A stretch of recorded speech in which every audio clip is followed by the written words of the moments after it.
ನಾನು ಏನು ವಿನಂತಿ ಮಾಡ್ಕೋತೀನಿ ಅಂದ್ರೆ, ವಾರದಲ್ಲಿ 2 ದಿವಸ ಖಂಡಿತವಾಗಿಯೂ ನಿಮ್ಮ ಕಾರ್ಯಕರ್ತರಲ್ಲಿ ಅಭಿನಯಲ್ಲಿ ಇರ್ತೀರಿ. ಉಳಿದಿರ್ತಕ್ಕಂಥ 5 ದಿನಗಳ ಕಾಲ ಬೇರೆ ಬೇರೆ ಜಿಲ್ಲೆಗೆ ಹೋಗಿ ಪಕ್ಷ ಸಂಘಟನೆ ಮಾಡೋದಾಗ್ಲಿ, ಸರ್ಕಾರಕ್ಕೆ ಒಳ್ಳೆ ಹೆಸರನ್ನು ತರುವುದಾಗ್ಲಿ, ಆ ನಿಟ್ಟಿನಲ್ಲಿ ನಾವು ಕೆಲಸವನ್ನು ಮಾಡಬೇಕಾಗ್ತದ. ಅದಕ್ಕೆ ನೀವೆಲ್ಲರೂ ಕೂಡ ಅದಕ್ಕೆ ಸಹಕಾರವನ್ನು ಕೊಡಬೇಕು. ಒಂದು ಜಿಲ್ಲೆಯ ಉಸ್ತುವಾರಿಯನ್ನು ಕೊಡ್ತಾರೆ, ಆ ಜಿಲ್ಲೆಯ ಉಸ್ತುವಾರಿಯನ್ನು ನೋಡ್ಕೋಬೇಕಾಗ್ತದ. ನನಗೆ ಕೊಟ್ಟಿರ್ತಕ್ಕಂಥ ಇಲಾಖೆಯನ್ನ ಉತ್ತಮ ರೀತಿಯಿಂದ ಅದನ್ನು ನಿರ್ವಹಣೆ ಮಾಡಬೇಕಾಗ್ತದೆ. ಅದರ ಜೊತೆಗೆ ಅನೇಕ ಜಿಲ್ಲೆಗಳನ್ನ ಸುತ್ತಾಕಬೇಕಾಗಿದೆ, ಪಕ್ಷವನ್ನ ಗಟ್ಟಿಗೊಳಿಸಬೇಕಾಗಿದೆ.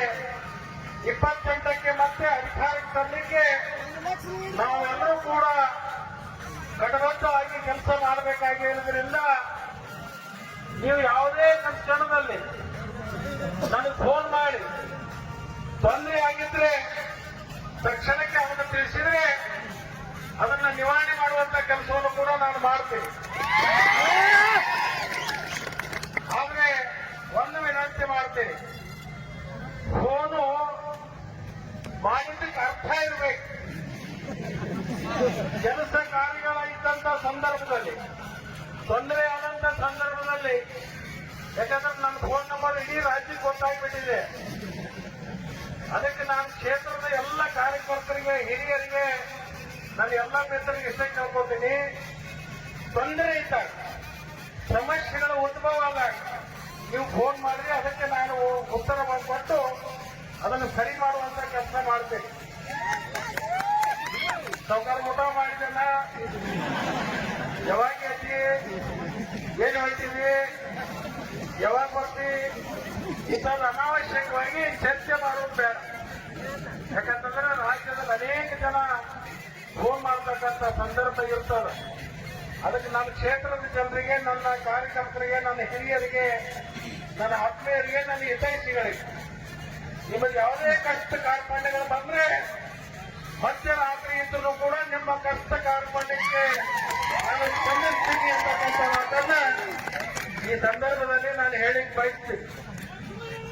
ನಾನೇನು ಹೊಸದಾಗಿ ಮಂತ್ರಿ ಆಗಿಲ್ಲ, 4ನೇ ಬಾರಿಗೆ ಇವತ್ತು ಪ್ರಮಾಣ ವಚನ ಸ್ವೀಕಾರ ಮಾಡಿ ಮಂತ್ರಿಯಾಗಿ ಕೆಲಸ ಮಾಡಿದ್ದೀನಿ. ನೀವು ಅನೇಕ ಅನುಭವಗಳನ್ನು ಕೊಟ್ಟಿದ್ದೀರಿ, ಅನೇಕ ಮಾರ್ಗದರ್ಶನ ಮಾಡಿದ್ದೀರಿ, ಅನೇಕರು ನಮಗೆ ಮುಂದಿನ ದಾರಿಯನ್ನ ತೋರಿಸಿದ್ದೀರಿ. ನೀವು ತೋರಿಸಿರ್ತಕ್ಕಂಥ ದಾರಿಯಲ್ಲಿ ಹೋಗ್ತಕ್ಕಂಥ ಸಂದರ್ಭದಲ್ಲಿ, ಎಡವಿರ್ತಕ್ಕಂಥ ಸಂದರ್ಭದಲ್ಲಿ ಕೂಡ ನನ್ನ ಕೈ ಎತ್ತಿ ಹಿಡಿದಿರ್ತಕ್ಕಂಥ ಜನ ಅದು ಯಾರಿದ್ರೆ ಅದು ನಾನು ಹೆಮ್ಮೆಯಿಂದ ಹೇಳ್ಕೊತೀನಿ. ನನ್ನ ಕ್ಷೇತ್ರದ ಜನ ಅಂತಕ್ಕಂಥ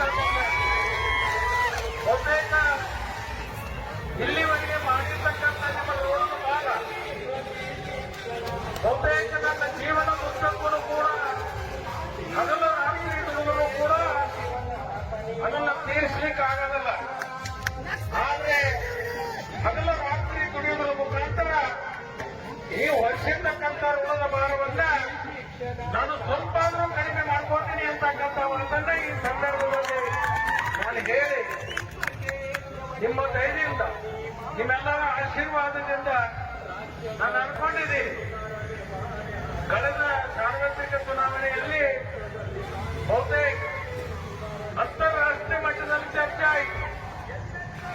ನಾನು ಮಧ್ಯದಲ್ಲಿ ಒಂದ್ಸರಿ ದುಬೈಗೆ ಹೋಗಿದ್ದೆ. ದುಬೈದಲ್ಲಿಯೂ ಕೂಡ ಅನೇಕ ಜನ ನನ್ನನ್ನ ನೋಡಿ ಹೋಗ್ಕೊಂಡು ಕೇಳಿದ್ರು, ರಾಜ್ಯದಲ್ಲಿ ಎಷ್ಟೇ ಅತಿ ದೊಡ್ಡ ಅಂತರದಿಂದ ಗೆಲ್ತಿರ್ತಕ್ಕಂಥವ್ರು ನೀವು ಅಂತ ಹೇಳಿ ರಾಷ್ಟ್ರದಲ್ಲಿ ಎಲ್ಲ ಅಂತಾರಾಷ್ಟ್ರದಲ್ಲಿ ಕೂಡ ಚರ್ಚೆ ಆಯಿತು. ಅದಕ್ಕೆ ನೀವು ಮಾಡಿರ್ತಕ್ಕಂಥ ಶ್ರಮ, ನೀವು ಮಾಡಿರ್ತಕ್ಕಂಥ ಕಾರ್ಯ, ನೀವು ಹೊರಸಿರ್ತಕ್ಕಂಥ ಭಾರ ಅದನ್ನ ಯಾವತ್ತೂ ಕಡಿಮೆ